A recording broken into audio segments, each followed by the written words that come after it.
Alors, bonjour à tous, de nouveau. Alors, je me présente, je suis Clotilde Vu et j'ai une double casquette. Je suis à la fois directrice d'exploitation en interne et directrice de collection en externe. Alors, nous avons co-créé et nous co-dirigeons avec Barbara Canepa la collection Métamorphose et j'ai créé et dirige seule la collection Noctambule. Alors, l'histoire des éditions Oxymore commence comment ? Eh bien, par une décision qui a été prise de concert entre Jean-Luc Istin, Barbara Canepa et moi-même, fin 2021, après 20 ans aux éditions Soleil et un désaccord assez éprouvant avec la direction du groupe Delcourt.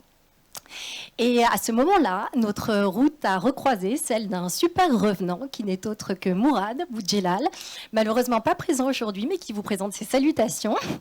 Et c'est celui qui, en fait, nous a donné finalement jadis la chance de pouvoir vivre de notre passion. Et l'aventure, bien que semée d'embûches, eh bien, a pu prendre corps sous le nom des éditions Oxymore, et ça rime. Et puisqu'elle est dans la salle, j'en profite pour remercier Charlotte Gallimard pour sa confiance et son enthousiasme par rapport au projet. Charlotte, si tu m'entends, merci. Donc...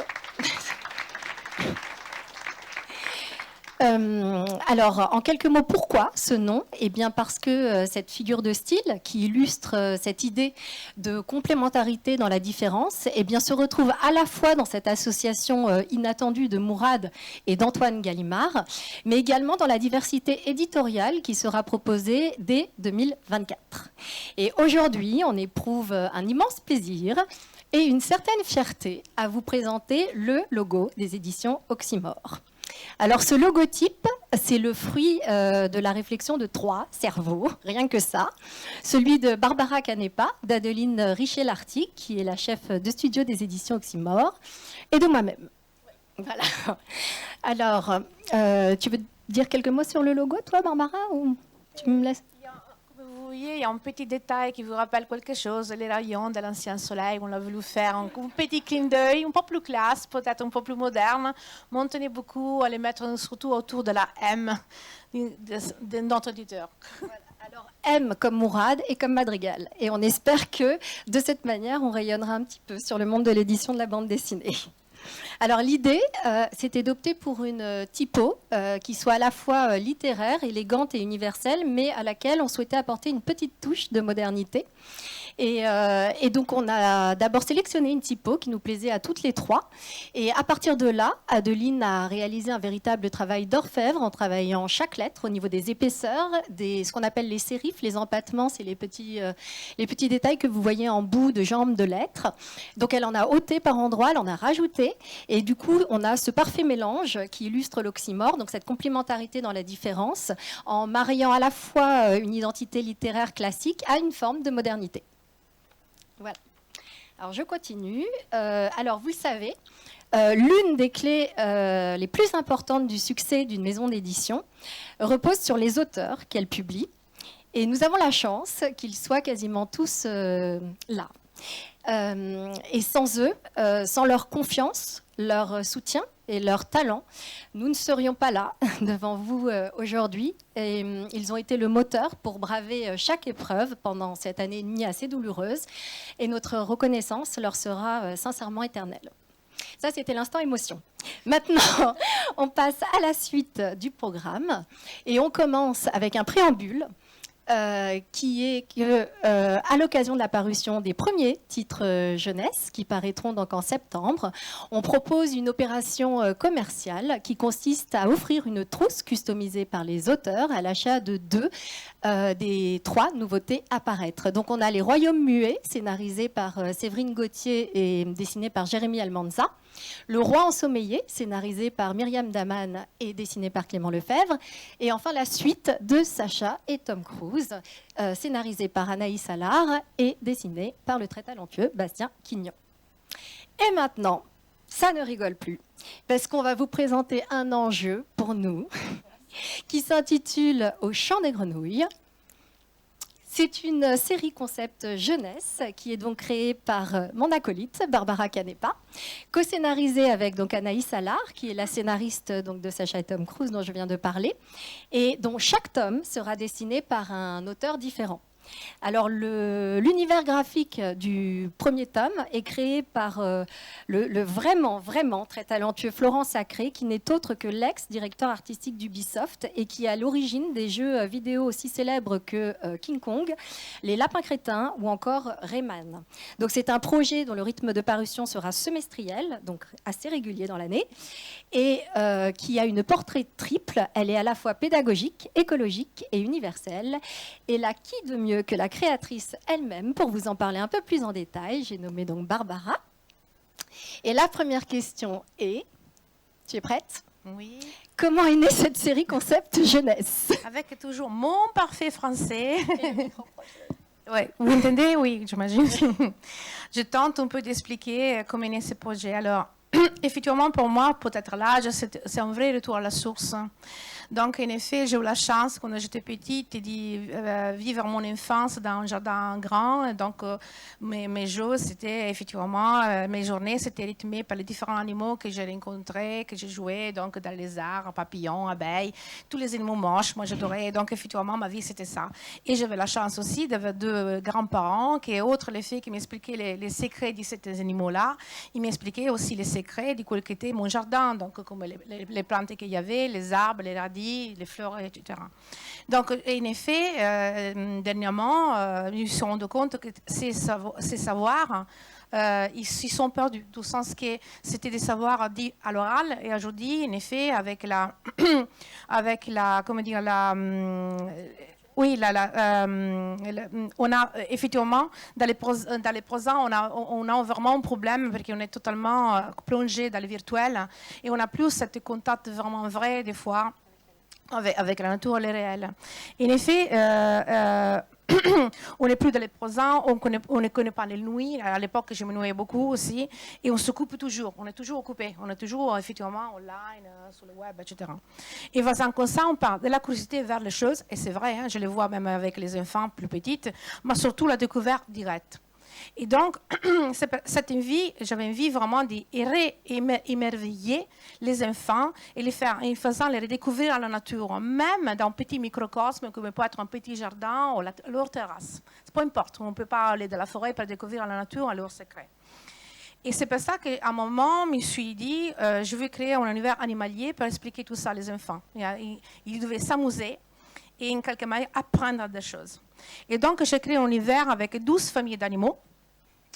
Là, vous voyez certains, donc vous voyez, on a Chouette de la neige, que c'est un chouette qui adore faire des petits gâteaux. Et après, il y a mon animal préféré qui s'appelle Shadow, qui c'est un araignée, et il adore, par exemple, écrire des histoires de peur. Donc, ce sont des familles, donc, comment dire, il y en a plein, ils sont 12, effectivement. Les histoires que j'écris, effectivement, sont simples, indépendantes, donc, en effet, sont des histoires que se peuvent lire tranquillement, séparées aussi par chaque tome. Mais il y a toujours un fil rouge d'une histoire beaucoup plus importante. Et surtout, ça a toujours présent, et ça pour moi c'est très important quand j'écrive, un deuxième niveau de lecture. Donc, surtout avec un message très fort sur l'écologie. Donc, j'ai partagé ce projet, évidemment, avec des auteurs que j'aime, des collègues, des amis, et tout le monde était d'accord de le faire. Et au final, on s'est trouvé une 12. Et en effet, c'est né ce projet que c'est un collectif de base et qui s'appelle Au Chant des Grenouilles et c'est devenu une série effectivement un collectif avec plein d'auteurs. Les volumes, comme l'a déjà dit Clotilde, et je le répète, c'est très important pour vous, j'imagine, et surtout pour moi que je manque depuis un bon moment dans le monde de l'édition. Dans le monde de l'édition. C'est son grand retour. Oui, c'est 2 fois par année. Donc pour moi, c'est juste incroyable, extraordinaire. Exact. Tous les livres feront 48 pages. La cible d'âge, c'est à partir de 7-8 années, mais c'est pour tous. Hein. C'est vraiment un grand public. Et c'est une des spécificités de la collection Métamorphose, c'est que certains titres s'adressent d'abord à un public jeune, mais en fait, il y a un public adulte réellement intéressé par à la fois la beauté, le façonnage et la connotation gothique moderne. Ouais. Oui, tu veux une autre question? Oui, tu as une autre question, Barbara, on enchaîne. Oui. Peux-tu nous parler de la création de l'univers graphique? Alors, avant tout, je veux encore souligner que je serai scénariste pour tous les volumes, mais je co-scénarise aussi avec Annalise Allard, que c'est la scénariste effectivement de Sacha Tom Cruise. Et l'univers graphique, en effet, c'était créé par plusieurs auteurs. En effet, l'univers c'est énorme et je devais quand même rassembler plusieurs auteurs avec un style et une patte qui, entre eux, sont différents. Donc, j'ai créé et j'écris des indications précises que j'avais mis à leur disposition dans un espace online. Je ne sais pas si vous connaissez, type Google Drive. Donc, chacun a un passe, il peut entrer, il peut contrôler. Et de cette façon-là, donc, il y a dedans, il y avait tous les designs de chaque famille d'animaux que j'avais écrits, leurs caractères, les décors, etc. Et donc, on s'est occupé de qui s'y va occuper de ces parties, qui va faire cet autre côté-là. En effet, chaque auteur a des particularités. Il y a qui plus ou moins, il peut faire un certain détail de dessin. Ouais. C'est très important pour moi, travailler ensemble. Je ne sais pas si vous me connaissez un peu, je viens chez Disney, donc je travaillais par 10 années chez Disney et on avait une manière de travailler de cette façon-là. Et donc, pour moi, c'était important de me sentir à l'aise et en confiance avec mes amis, co-auteurs, et surtout eux avec moi. Et surtout, marcher ensemble, main par la main. Et le style de chaque tome, effectivement, vous avez bien compris, c'est différent, mais c'est important, c'est un peu comme Donjon. Comment dire, on peut voir n'importe quel auteur, mais vous reconnaissez les personnages. Ça sera pareil pour Un Chant de Grenouille. Et les décors. Et les décors. Donc, tout ça est reconnaissable, surtout pour les petites, parce qu'on parle de jeunesse, mais chaque auteur, il tient son style. Et en effet, donc on a fait beaucoup d'échanges, on a partagé nos avancements, donc à partir de les storyboards, le scénario, les pages finales, etc. Chaque jour, les auteurs qui participent à ces projets, ils peuvent aller à contrôler l'avancement des autres. Juste pour dire un mot sur la création, évidemment qu'il a fait les premiers tomes, c'est assumé la plupart de la création graphique. C'est évident qu'il faut les premiers tomes. Donc, effectivement, on a misé sur un grand auteur. Vous ne le connaissez pas encore, mais c'est un auteur qui n'est pas connu de la BD, Florent Sacré, mais c'est un monstre. Vous verrez l'arrivage de cet auteur, vous direz, moi, je l'ai vu arriver. Tellement, c'est quelque chose, c'est vrai, c'est quelque chose qui donne la claque. C'est fort, c'est talentueux, c'est incroyable. Je suis très honorée qu'il fera avec nous aussi d'autres projets. On est en train de faire plein de choses ensemble. Et c'est une collaboration qui se passe. Du mieux. Et il a une modestie incomparable. Et juste pour vous dire quelques noms importants, parce qu'effectivement, je n'ai pas de 12 auteurs, ils sont qui? Bon, on a juste Aurélie Néré, donc des Canets de Cerises, les Carrascoët, et Alexis Nem. Comment dire, on a des grands auteurs qui participent à ces projets-là. Et dernière information sur ce volume-là, donc par exemple sur cette image, donc vous voyez effectivement des personnages comme les petits lapins qui s'appellent Jon et Snow. Jon Snow, non, s'appelle White. Snow et White, parce que je disais, tu veux dire une chose sur Game of Thrones. Je l'appelais White et Snow parce que je suis fan de Game of Thrones. Et donc, je fais un petit clin d'œil avec les noms des petits lapins. En effet, là c'est seulement pour cet homme-là, je participe aussi aux couleurs. Donc, les couleurs, effectivement, on est en deux. Donc là, il y a Florent Sacré et aussi moi-même. C'est que pour le premier tome. Chaque tome sera géré par l'auteur lui-même total. Donc, voilà. Et moi, j'espère que vous l'aimez. Moi, j'adore. Je me suis bien amusée à faire ça. C'est tout. Et moi, je me suis régalée à le découvrir et à le lire. Et du coup, on s'est tellement régalé qu'on a prévu une jolie plaquette pour la parution, pour accompagner la parution, sous la forme en fait d'une pochette qui contient un texte de présentation, une mini-interview, une planche de stickers et 2 ex-libris. Et tout ça, ça arrivera normalement chez vous. Voilà. Et donc, on poursuit, Barbara. Là, je vais te laisser la parole avec les 120 clés du bonheur. Et maintenant, comme elle dit, on poursuit avec le livre de développement personnel par Guillaume Bianco, que c'est l'auteur que vous connaissez, je pense, de Billy Bouillard. Une série vendue, en total, à peu près à 50 000 exemplaires. Vous voyez ici, après, je pense qu'il y a une affiche, voilà, avec tous les ouvrages qu'on a fait de la série. Donc, par le moment, ils sont déjà 9 qui sont sortis. Donc, comme je disais avant, on a le même problème. On vit dans une époque où on a besoin de bien-être et de se reconnaître en soi-même. c'est un problème que moi je ressens, et même un autre auteur comme Guillaume le ressentait. L'auteur nous propose donc un petit livre broché et faux carré, effectivement, ça sera en 15 par 14, qui sera orné d'un fer à chaud rouge très travaillé, donc on aura quand même un beau livre soigné, regroupant une sélection de 120 citations qu'il a choisies lui-même, enrichies d'un univers graphique mignon, simple et attachant, comme vous voyez ici. Donc, des Brassens, in passé de Jim Carrey, Ulrich Gervais, toutes ces citations ont son point commun, apporter cette joie fondamentale qu'on le croyait perdu. C'est un petit bijou à s'offrir à Noël, mais pendant toute l'année. Oui, et j'ajouterais que Guillaume a cette particularité, de cette capacité en fait à savoir osciller de notes à la fois sérieuses, à la fois humoristiques et à la fois pleines de poésie. Et ça se retrouve tant dans le choix des citations qu'il a faites que dans la composition et le détail des dessins qui sont présents dans le livre. Et donc on enchaîne maintenant avec un beau livre, le Rock Book de Riff Reps. Et donc, comme Edith est là, je suis un peu émue de le présenter devant elle. Alors cet artbook, en fait, vous propose une immersion dans les archives jusqu'alors inédites de l'un des auteurs les plus emblématiques et talentueux du 9e art, dont les œuvres les plus connues sont Le Loup des mers et Le Vagabond des étoiles, qui se sont vendus à pas moins de plus de 100 000 exemplaires. Et donc, compte tenu de ce que représente ce projet d'envergure et de cœur, pour lui, rien de mieux que de vous lire en fait ses propres mots issus de la préface de ce livre. Vous êtes prêts ? Alors, j'y vais. L'éventail artistique présenté dans ce livre est tiré de la multitude de dessins sur le thème du rock'n'roll que j'ai réalisé pendant une trentaine d'années. Ces illustrations ne représentent pas forcément mes groupes favoris, encore que, mais témoignent des opportunités qui, tout au long de ma carrière, m'ont permis d'illustrer la bande-son de ma vie, ce qui est assez joli. Alors, cela en fait une sorte de répertoire des différents styles et techniques utilisés à travers le temps.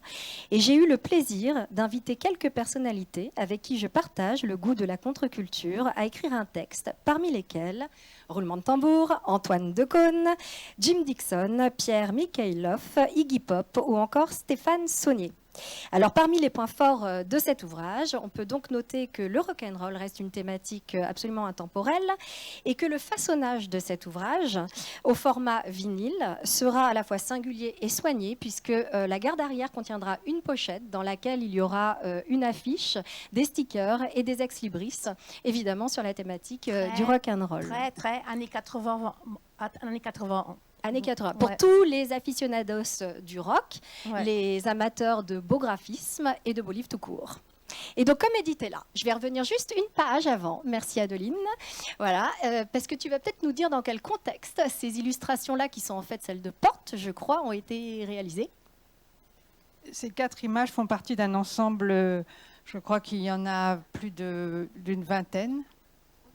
Oui, et en fait, c'est une école de musique actuelle au Havre qui a intégré des nouveaux locaux très modernes il y a quelques années. Et pour aménager l'intérieur de l'école, donc il y a des locaux de répétition et des cours de musique actuelle. Et ils ont demandé à Riff Reps de faire un visuel par porte, que ce soit pour les studios de répétition ou pour les salles de cours.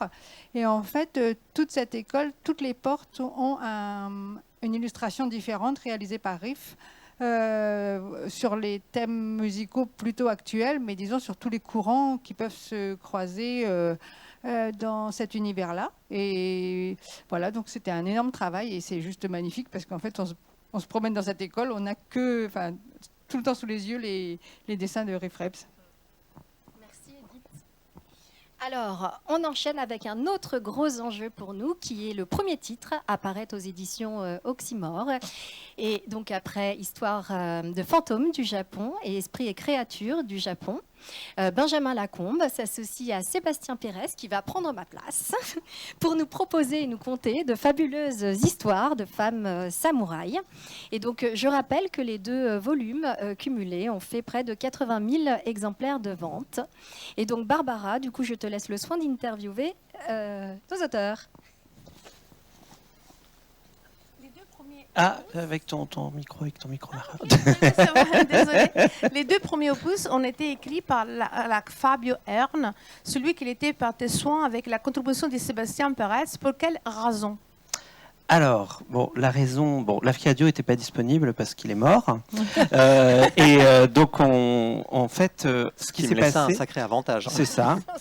Et en fait, ce qui s'est passé, c'est que c'est marrant parce qu'on vient présenter ce livre, c'est le premier d'Oxymore, avec Barbara, Clotilde, que je connais depuis 20 ans maintenant, et avec Mourad, qui est mon premier éditeur, qui m'avait signé quand j'avais 19 ans. Et ce tout premier livre, il s'appelait L'Esprit du Temps, et il parlait en fait d'une jeune fille, une jeune fantôme japonaise qui prenait la possession d'un samouraï. Et à l'époque, je ne savais pas qu'il y avait des femmes samouraïs parce que elles ont été invisibilisées complètement à travers l'histoire. Et presque 20 ans plus tard, on écrit ces histoires de femmes samouraïs et on redonne en fait une voix à ces histoires de femmes samouraïs parce que c'est quelque chose qui a existé. Il y en a une quinzaine qu'on a pu connaître à travers l'histoire, des femmes étonnantes comme Tomoe Gozen qu'on peut voir ici, mais leurs histoires n'ont jamais été racontées par personne. Et on a cherché pendant 3-4 ans avec un historien, Mathias Hayek, avec un autre historien italien spécialisé sur le Japon, des textes en fait d'un auteur japonais, et il n'y en avait pas. Et ça nous a fait un petit peu, tu parles de Lafcadio, mais un peu comme pour Lafcadio Hearn, quand il est arrivé au Japon, il s'est rendu compte qu'il y avait un folklore incroyable et que personne n'avait raconté ces histoires de yokai, de fantômes. Et il a finalement décidé de le faire. Et nous, du coup, ça ne veut pas dire qu'on est Lafcadio Hearn, mais on a quand même essayé de le faire. Et donc, c'est Sébastien qui est venu et qui a travaillé avec moi sur ce projet qu'en fait, que vous pouvez voir ici, en italien. Donc effectivement, il n'y avait aucun écrit. Alors, le seul écrit qu'on a pu retrouver, c'est dans un livre qui s'appelle Le Didaeke, qui en fait raconte une période assez courte du Japon de conflits entre familles de samouraïs. Et là, en fait, dans le livre, alors c'est l'équivalent de l'Iliade et l'Odyssée pour le Japon. Et en fait, la Tomoe Gozen, donc la plus célèbre, n'a que 4 lignes dedans. Donc c'est tout ce qu'on a pu trouver sur des femmes samouraïs. Qui a gagné des guerres incroyables, qui a commander des armées de 3000 hommes quand même, à une époque où elles avaient normalement pas le droit de porter le sabre. Et donc c'est vrai que c'était une envie en fait de redonner une voix, une vie à ces femmes qu'on a oubliées dans cette société un peu patriarcale. Et Sébastien en fait il a travaillé les textes vraiment sur chaque nouvelle, parce qu'en fait ce sont plein de petites nouvelles de manière tout à fait différente. Donc on retrouve en fait au départ les vraies femmes, parce qu'il y a quelques-unes qui ont des photos, puis celles du 19e siècle comme Nakano Takeko qu'on voit ici, et en fait on va découvrir oui, parce que les samouraïs, on en a qui sont donc c'est Jingu, qui sont aux alentours de 200 après Jésus-Christ. Donc là, il n'y avait pas de photo. Jusqu'à la dernière qu'on a est décédée en 1932. Donc voilà, c'est ça. On a quand même un... Yamamoto Yaeko. Et donc c'est vrai qu'en fait, pour moi, ça m'a permis de faire un éventail, moi qui aime le Japon, assez colossal, puisque je suis passé effectivement de 246 à 1930, donc il s'est passé beaucoup de choses. Et donc du coup, au niveau des dessins, j'ai travaillé sur... Alors je vous ai ramené quelques originaux, j'en ai pas beaucoup parce qu'ils sont en expo en Italie. Des originaux comme ci à l'aquarelle en fait, qui jouent sur juste des couleurs limitées, qui rappellent en fait les couleurs de la guerre avec le rouge, du sang, et aussi les couleurs de ce statut très particulier qu'avaient ces femmes, puisqu'en fait elles prenaient une place qui est normalement occupée par les hommes. Et on a aussi bien sûr des illustrations à la gouache et à l'huile que j'ai voulu un peu spectaculaires. On en a certaines, par exemple, alors là j'ai ramené, j'en ai très peu d'originaux parce qu'ils sont en expo, mais j'en ai un qui est un des dépliants, parce que 2 fois en fait on voit des scènes de guerre et je voulais que ce soit un petit peu impressionnant. Donc du coup j'ai fait des originaux. Attends, regardez la taille de ces originaux. Hein. Et que ça vous devez comprendre aussi la taille des originaux de Benjamin. Oui, mais parce que quand c'est ouvert dans le livre, c'est quand même assez grand en fait aussi, et il faut qu'on ait l'impression comme ça d'être au cœur de la bataille et de vivre en fait en même temps que ces femmes, parce que les batailles c'était pas l'essentiel en fait du livre, mais il y avait 3 très grandes batailles, et il y en avait 2 qu'on utilise comme ça avec un dépliant. Je vais vous montrer. Attends, hop, tu peux le rouler. Qui se perd comme ça dans le livre. À des moments. Alors, je vais vous montrer l'autre dépliant du coup. Voilà, celui-là. hop, c'est pas facile avec le micro, désolé. Voilà, qui s'ouvre comme ça dans le livre et qui vous fait découvrir du coup ces histoires. Voilà, c'était vraiment quelque chose en tout cas d'important pour nous et puis une manière de montrer que, parce que c'est vrai que cette idée, le livre commence par une phrase de Simone de Beauvoir. Alors on peut se dire c'est décalé, mais en fait qui dit que les droits en fait des femmes ne sont pas forcément acquis et à travers l'histoire c'est des batailles et c'est vrai que ces histoires de femmes samouraïs nous rappellent que cette histoire en fait du Japon elle n'a pas été lisse, elle n'a pas été forcément ascendante et qu'on a découvert nous en tout cas ces destins de femmes qui nous ont bouleversés et qu'on avait envie de raconter.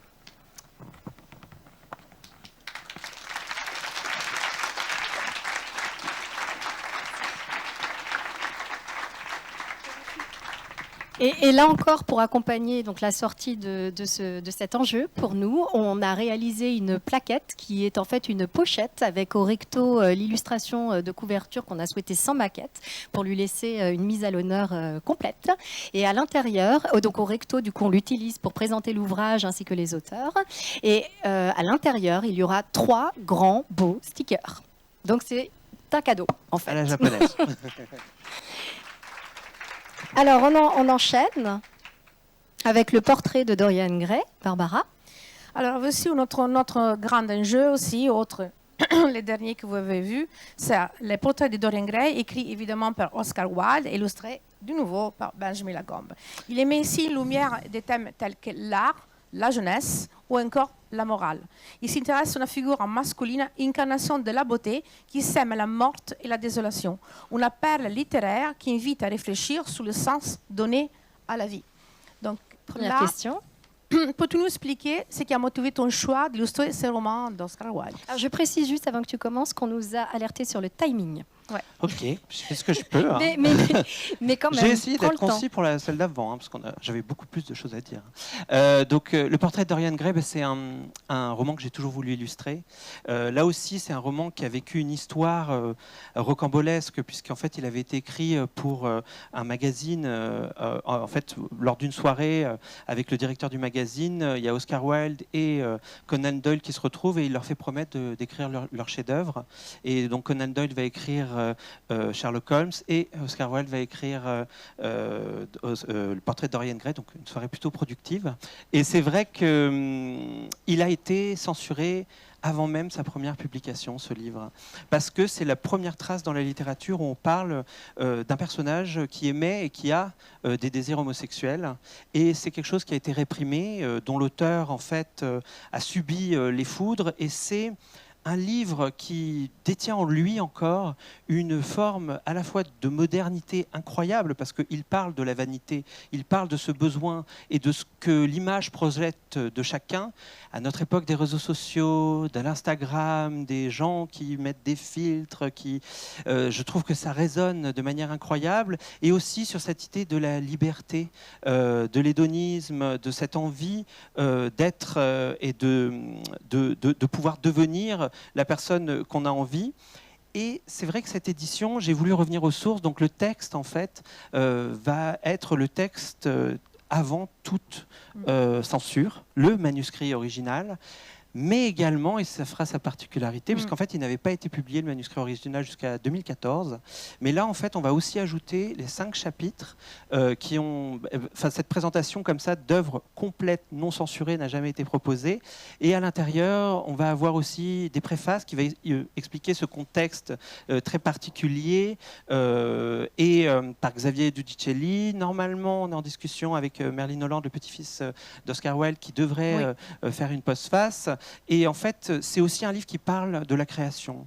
Et qu'est-ce que ça peut coûter à quelqu'un de faire une œuvre transgressive, de proposer un livre qui va à contre-courant, qui ose.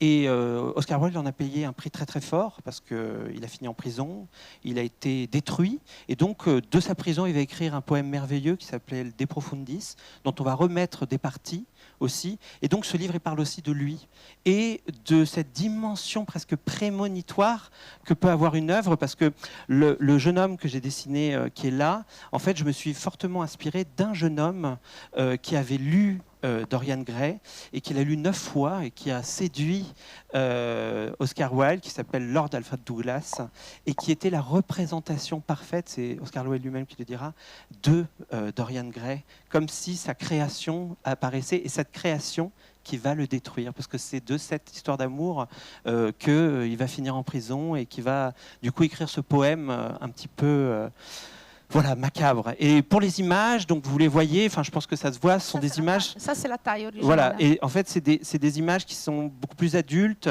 où j'essaye de quelque chose de beaucoup plus pictural, proche d'une peinture qui suinte un peu, qui est un peu sombre. Et voilà, c'est vraiment un projet qui compte beaucoup. Je suis très, très content qu'on le fasse ensemble avec Barbara et qu'on le présente cette édition. Et d'une certaine façon aussi, voilà, cet écrit d'une nouvelle manière.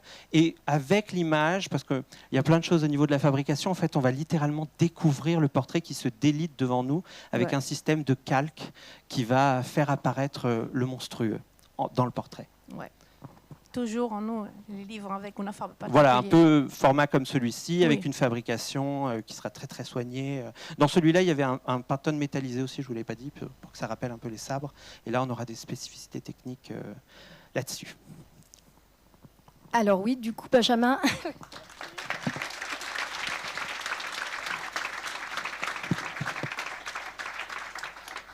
Et donc, on peut l'applaudir doublement parce qu'en 15 ans, c'est la première fois qu'on a 2 romans illustrés de Benjamin Lacombe à publier. Oui. Et donc, on lui est particulièrement reconnaissant de cet investissement qu'il fait pour nous aider dans le lancement des éditions Oxymore. Voilà. Merci.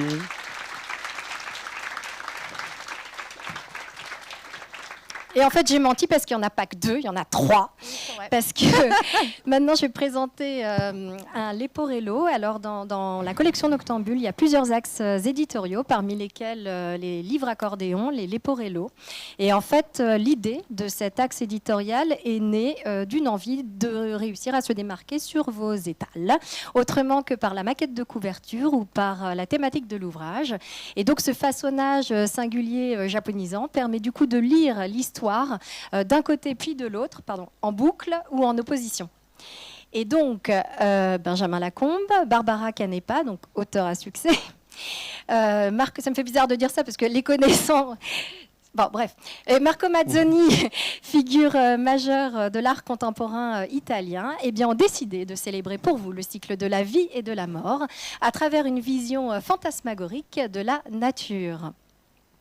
Alors, porté par les textes de Barbara Canepa au recto, dédié au cycle de la vie, et de Benjamin Lacombe au verso, dédié au cycle de la mort et de la renaissance, le travail de Marco Mazzoni sublime la beauté de la nature et révèle du coup un art du raffinement allégorique. C'est très imagé. Et là, je vais lancer un jeu de ping-pong entre Barbara et Benjamin avec une seule question, qui est: Barbara, Benjamin, est-ce que vous pourriez nous parler du concept de ce projet et de la manière dont vous avez collaboré avec Marco Mazzoni? Le plus bref possible. Oui. Bon, promis, c'est le dernier projet que je présente. Bon. En fait, c'est né de ce petit carnet. Donc, j'ai voulu le ramener. Alors, je vous ramène par tous les originaux qui foutent le bordel, mais parce que c'est ça aussi, un des livres. C'est des artistes qui collaborent ensemble, c'est des dessins qui des envies. Et Marco me montre un jour un carnet. Et j'ai eu la chance là qu'on puisse l'avoir ici avec nous. Attends, il faut que tu prennes. Pas Marco, mais le carnet. Voilà, pas Marco malheureusement, qui est extraordinaire. Et donc il fait ce petit carnet comme ça pour s'amuser. Et je lui dis mais c'est pas possible, c'est extraordinaire, c'est à l'encre de Chine, là c'est les dessins originaux. Je dis mais il faut qu'on fasse un livre, il faut qu'on fasse un Leporello comme ça parce que c'est extraordinaire. Et il dit pourquoi pas, tu peux le dire en italien, mais pourquoi pas. Et donc on commence comme ça et on en parle à Barbara et Clotilde. Et Barbara et Clotilde elles disent oui c'est pas mal, mais c'est quoi quand même dont ça va parler, parce que c'est joli un peu Leporello, mais il faut quand même que ça parle de quelque chose. Et là Barbara a une idée, je te laisse en parler.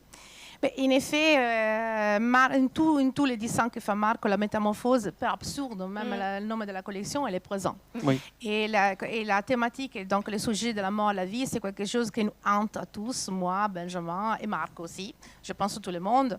Donc en effet, pour nous, c'était comme représenter ce cycle de vie et morte in une histoire, une unique histoire. Et quand même, les deux histoires, ils devaient être divisées, parce qu'on avait quand même un recto et un verso.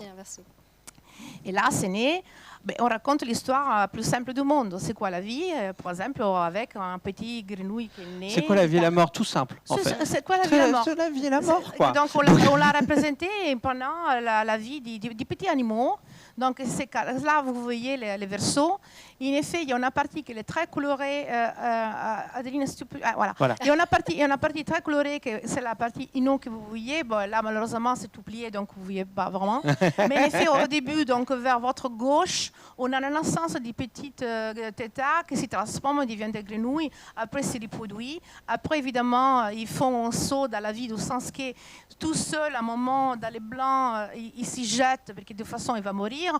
Là, va mourir, il se retrouve dedans la terre, donc on le voit à la fin en noir, et là, d'un coup, on ne sait pas ce qui se passe. Et là, il y a la mort, mais qui n'est pas une finitude, puisque la mort, de la mort renaît en fait une nouvelle forme de vie. Et donc, l'Eporello là va s'articuler non plus à l'horizontale, mais à la verticale, vers quelque chose d'ascendant. Oui. Et on va découvrir comme ça. Et en fait, au niveau des textes, c'est un vrai ping-pong, parce que on est parti, on dit bon, quand même, la vie, la mort, c'est très philosophique tout ça. Comment on va aborder ça tout en laissant la place à ce travail extraordinaire de Marco, parce que c'est ça aussi, c'était l'idée de présenter un livre d'art, quelque chose d'exceptionnel, parce que son travail, il est là, c'est des origines, vous voyez le détail, enfin si vous vous approchez, c'est incroyable, et donc on arrive comme ça par des bribes, des petites phrases proches de l'haïku, et très proche de l'haïku, oui, vraiment très proche de l'haïku même, et donc qui donne comme ça en fait une espèce de cadence, comme quelque chose, un rythme à cette avancée, d'abord à l'horizontale puis à la verticale, et c'est pas un hasard que la première partie, évidemment, parce qu'on parle de la vie, donc on voit la naissance de la vie, on voit la mort, et donc d'un côté la partie effectivement verso, où les textes sont plus à Benjamin, on a toute une partie qui est irénée effectivement avec les noirs et blanches de Marco, que c'est hyper puissant, et lentement chaque animal qu'on rencontre, on comprend un moment. À le début, on ne sait pas où on est. Et à un moment, on comprend qu'effectivement, on est dans les radis. Les radis, c'est un arbre, attention. Il y a des petits insectes. Après, on a papillons. Après, les animaux deviennent toujours plus grands, plus importants. On a des mammifères, des oiseaux. Et juste une explosion de vie, juste les fleurs au bout de l'arbre. Et ces fleurs-là, ils partent dans le ciel avec un ciel très céleste. Attends, tu spoiles tout, là. Oui, je spoil tout. Oui. Je spoil tout. Et bon, vous verrez. Là, on en dit un peu trop. De toute façon, la découverte du livre, ça, il n'empêchera pas de prendre les plaisirs. Et c'est vraiment un truc époustouflant graphiquement, parce qu'en fait, les pages sont à la fois composées sur une immense fresque comme ça, donc il faut s'imaginer les originaux, et en même temps, chaque double page existe par elle-même et est composée en fonction. Donc c'est un travail monstrueux. Pas facile. Voilà. Ouais. Et alors, ce qui est époustouflant aussi, c'est que je travaille individuellement avec Benjamin et Barbara depuis plus de 15 ans, et que c'est la première fois qu'on travaille tous les trois sur un projet qui nous réunit dans la collection Noctambule. C'est vrai. Voilà. Donc, on conclut avec notre quatrième très gros enjeu, qui est sans doute, j'ose le dire, l'œuvre de sa vie. C'est un roman graphique signé Edith, dont le titre est sans doute l'un des plus longs au monde. Moi, Edin Björnsson, pêcheur suédois au XVIIIe siècle, coureur de jupons et assassiné par un mari jaloux. Alors, il se pourrait bien qu'elle vous explique très rapidement pourquoi ce titre est aussi long. Et compte tenu du succès des Mages et Wilford et des retours élogieux qu'Edith a eu sur sa couverture, on a décidé d'envisager une maquette qui fasse également écho à celle des livres anciens. Et cela se retrouvera à la fois dans la composition, mais également dans les spécificités de fabrication. Donc l'image que vous voyez sera entourée par un filet en fer à chaud, de même qu'Edith et de même que la lune de Noctambule. Et l'image sera en ce qu'on appelle ça un debossing, donc en relief avec un vernis UV brillant sélectif. Donc ni trop ni pas assez, juste un peu de chic et d'élégance.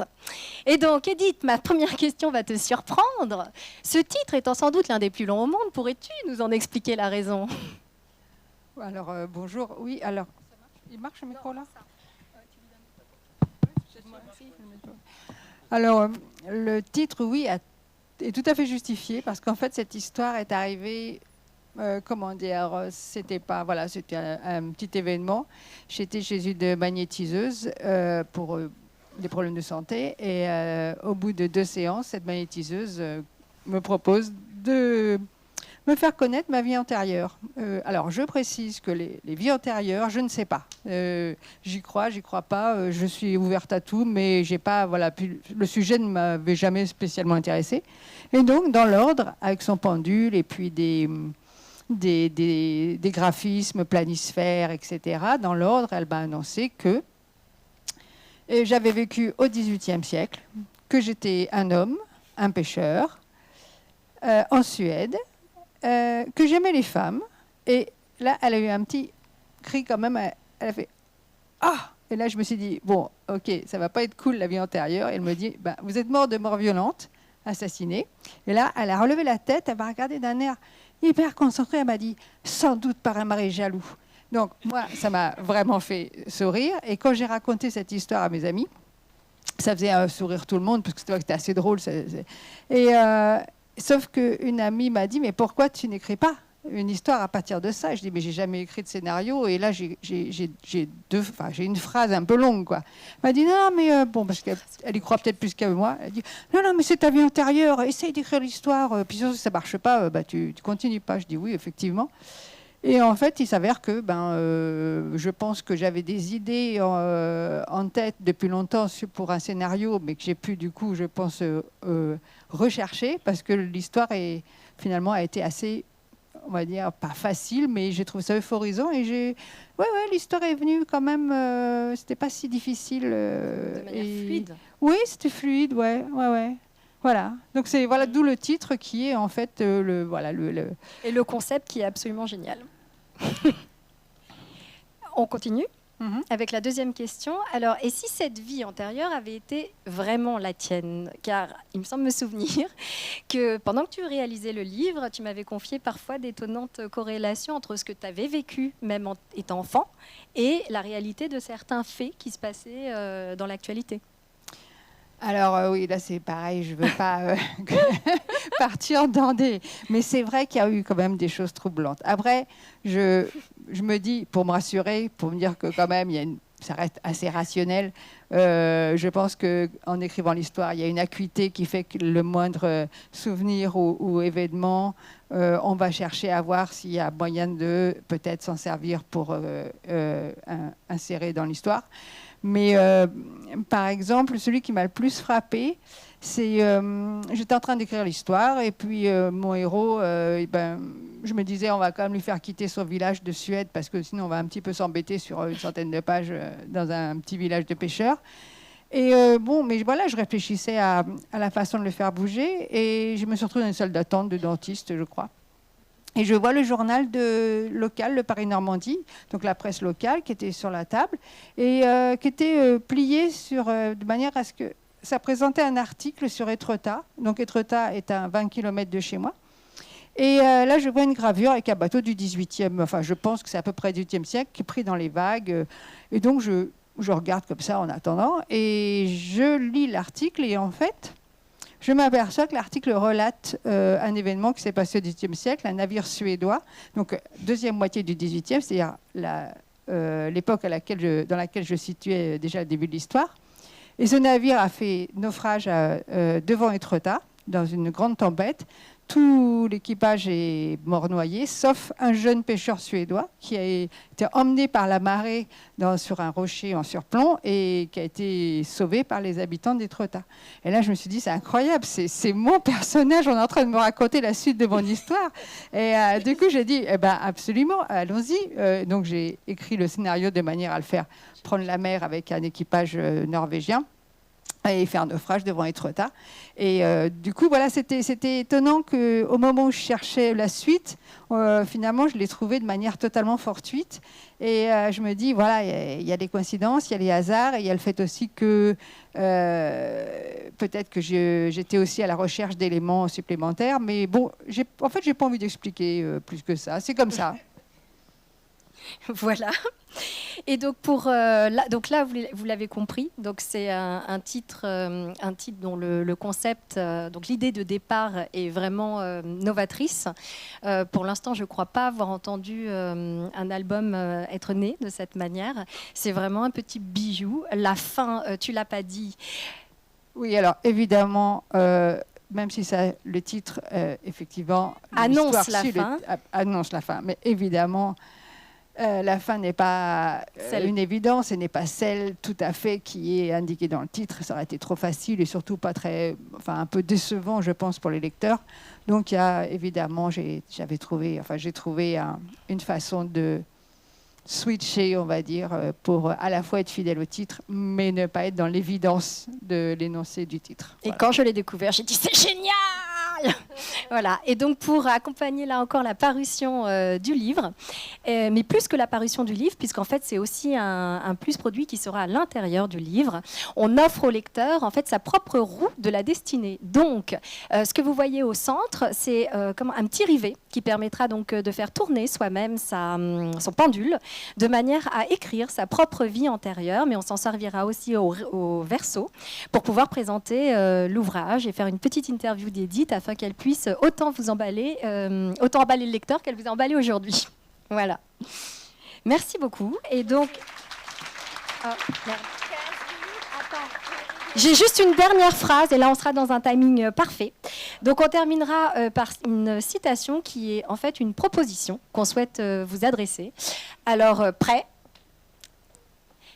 Une vie sans avenir est souvent une vie sans souvenir. Donc du coup, on vous propose de construire cet avenir et ces souvenirs avec nous. Merci beaucoup.